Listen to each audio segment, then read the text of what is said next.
The number of ships allowed daily passage through the Panama Canal has been reduced further this month after the country's worst drought in over 50 years. Now, under normal conditions, between 34 to 36 vessels per day travel through the waterway. But that was cut to 22 this month, with a further reduction to 18 expected by February. We're joined now by Peter Sand. He's chief analyst at ocean and air freight market analytics firm Xeneta. Thanks for coming on Global Business Europe. Now, look, the number and the size of the vessels being allowed passage is being restricted. What are the implications here for global trade? We definitely get more inefficient supply chains. We also get less cargo flowing through this essential artery of global trade.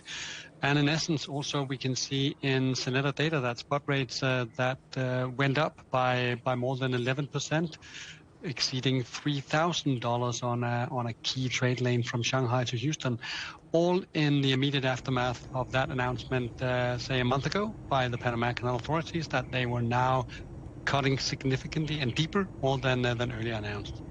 You mentioned that route between Shanghai and Houston, but who is this shipping route important to, and what sort of cargo are we talking about?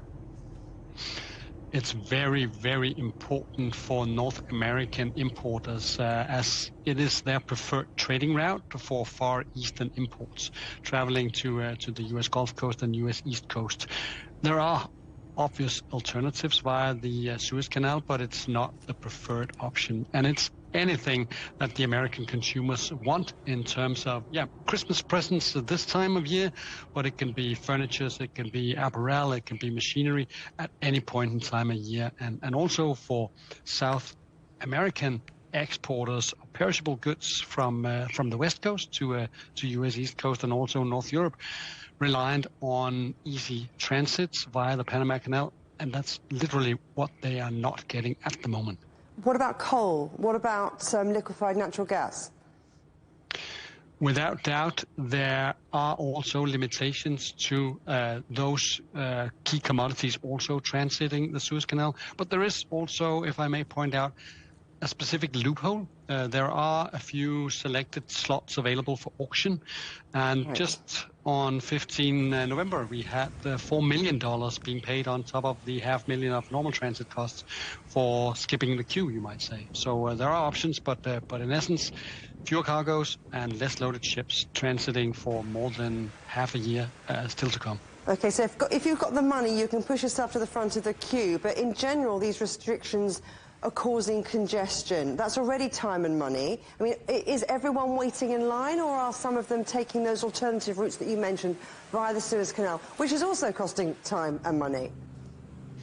Definitely, it set a large container ship back some $600,000 to $800,000 per transit. So this is a lot of money, even if you are not paying the extra, say, auction price for it.